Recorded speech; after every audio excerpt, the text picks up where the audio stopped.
I have been receiving a number of requests from people saying that you have spoken about all the complications of diabetes, eye, kidney, nerves, heart, feet, everything you have spoken about.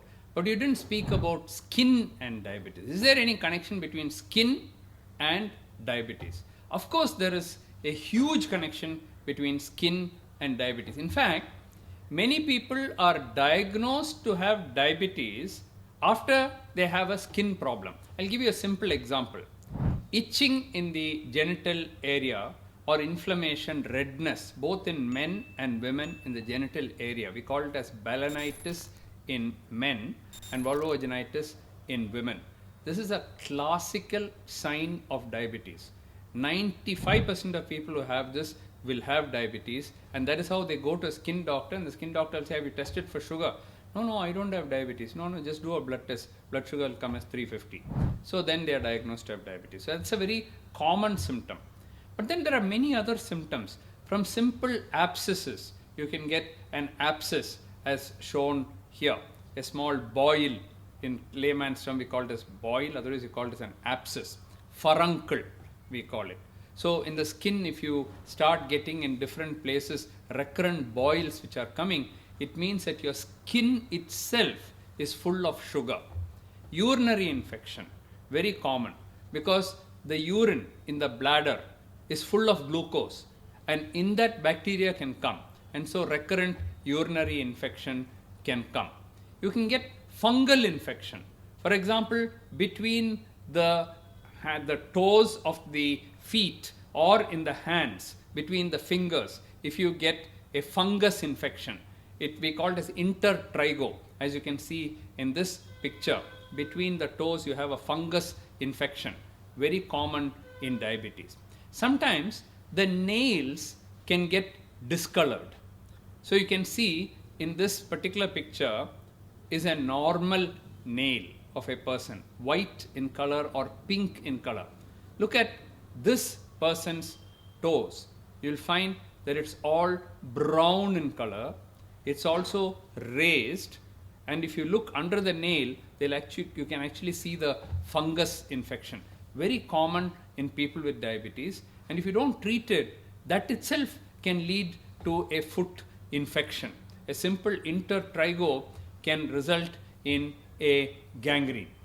Now, people who have uncontrolled diabetes for a long time, their feet can get involved. The first symptom is neuropathy.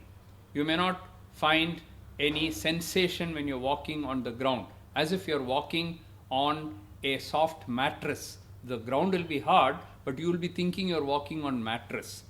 Or your chappal falls off and you don't know about it. And then will start the burning and the pain in the feet. These are all symptoms of neuropathy.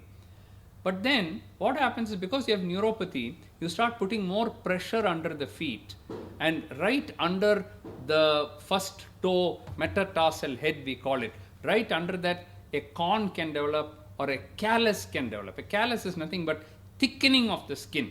As you can see in this particular region, this is a typical callus. What happens to callus is it will break, and then an ulcer will form. That is what we call as a foot ulcer. That ulcer can get infected, and then you have a diabetic foot with cellulitis, which can even lead to a gangrene. So you can see that even a small skin problem can become very serious later in life.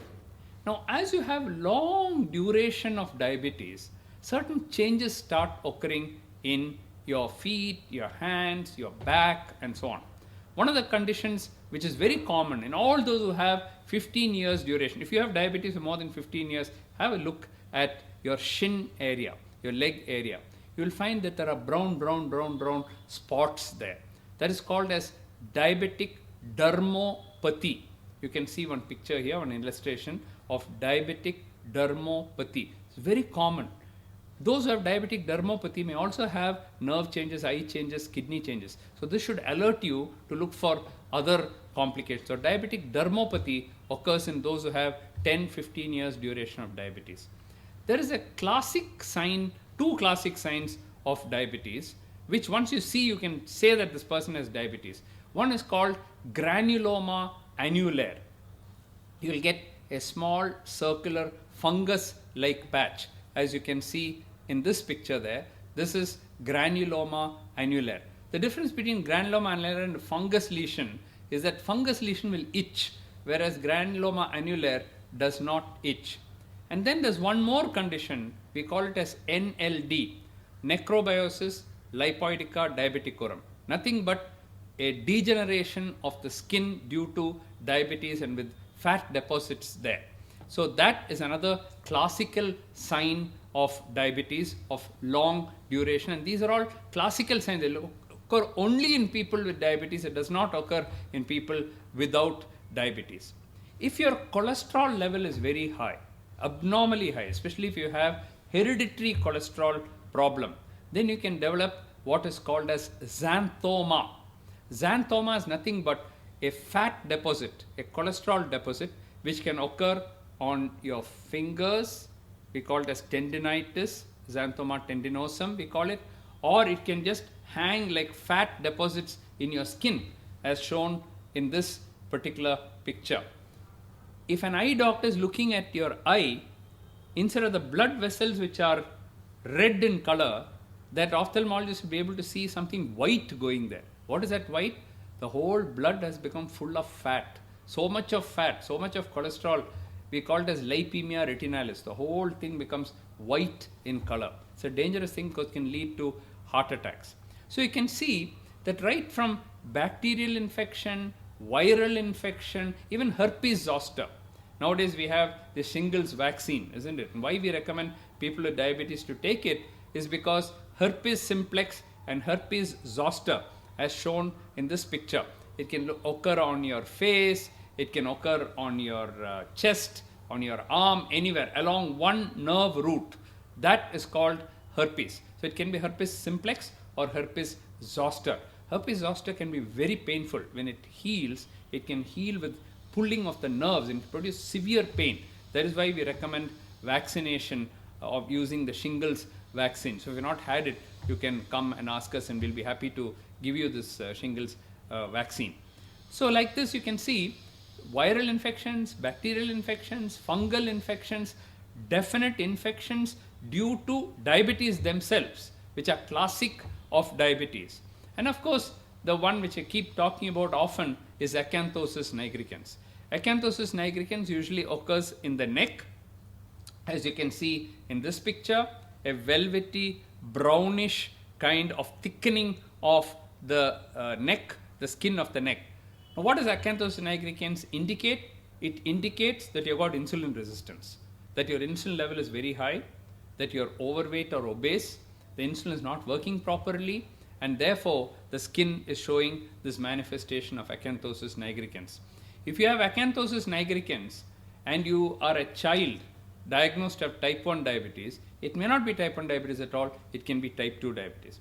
Acanthosis nigricans is reversible by controlling your diabetes well, by weight reduction, your insulin resistance can come down and acanthosis nigricans can go away.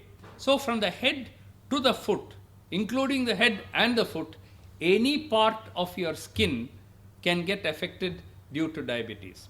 So the next time you see any skin changes, if you have diabetes, please tell us and we'll be happy to examine it and find out whether it is something serious or it is nothing.